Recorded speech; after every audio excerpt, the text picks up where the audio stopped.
जय भोलेनाथ। कहते हैं महादेव तो पल भर की सच्ची पूजा से ही प्रसन्न हो जाते हैं, है ना? किसी नगर में रहने वाले एक धनी साहूकार ने श्रद्धा भरी सांस लेते हुए ये बात मित्रों से कही। धन की कमी नहीं थी, पर संतान, बस यही अभाव उसकी आंखों में अधूरा सा सपना बनकर तैरता रहता। हर सोमवार वो उपवास रखकर शिव मंदिर पहुंचता और विग्रह के आगे आंखें मूंद कर गिड़गिड़ाता, हे नीलकंठ, एक बच्चा, बस एक बच्चा दे दो, बाकी सब तुम्हारे चरणों में।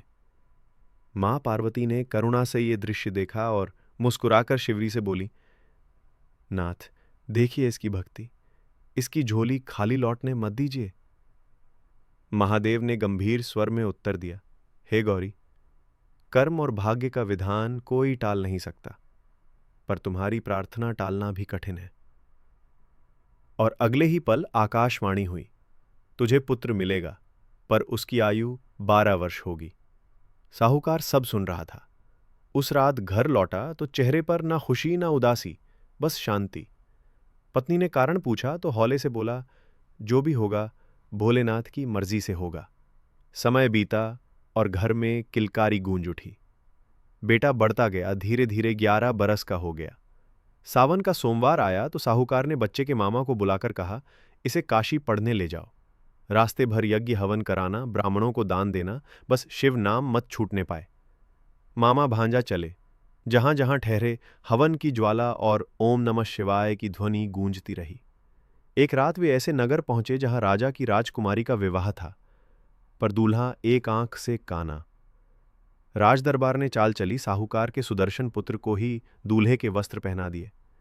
विदा के समय लड़के ने राजकुमारी के दुपट्टे पर चुपके से लिख दिया, सुनो राजकुमारी, असली वर मैं हूं, जिसे साथ भेजा जाएगा वो काना है। मैं काशी पढ़ने जा रहा हूं। राजकुमारी ने पढ़ा, माता पिता को दिखाया। बारात लौटी तो राजशाही सन्न। काशी में पढ़ाई का अंतिम वर्ष।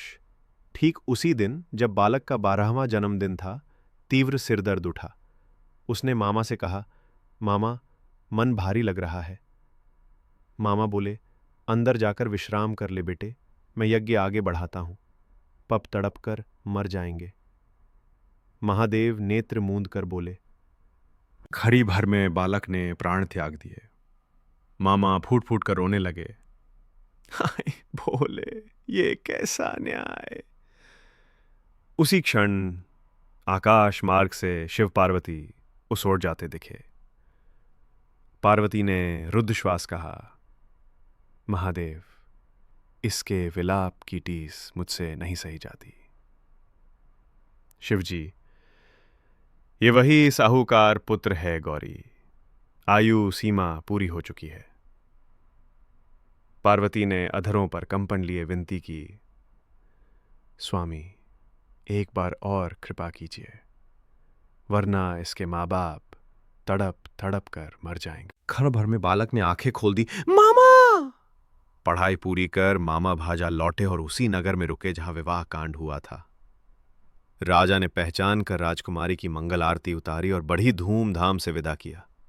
घर पहुंचते ही साहूकार दंपति ने अश्रु भरे नेत्रों से पुत्र को गले लगाया। हमने प्रतिज्ञा कर रखी थी, यदि मृत्यु संदेश आता तो हम भी प्राण त्याग देते। उसी रात शिवजी ने साहूकार के स्वप्न में प्रकट हो कहा, हे श्रेष्ठी, तेरे सोमवार व्रत और कथा श्रवण ने मुझे प्रसन्न किया, इसलिए मैंने तेरे पुत्र को दीर्घायु दी है। जो भी श्रद्धापूर्वक सोमवार का व्रत करे, कथा सुने पढ़े, उसके सब संकट कटेंगे, मनोकामनाएं पूर्ण होंगी। साहूकार ने आंखें खोली, दिल हर हर महादेव के जयघोष से भर उठा।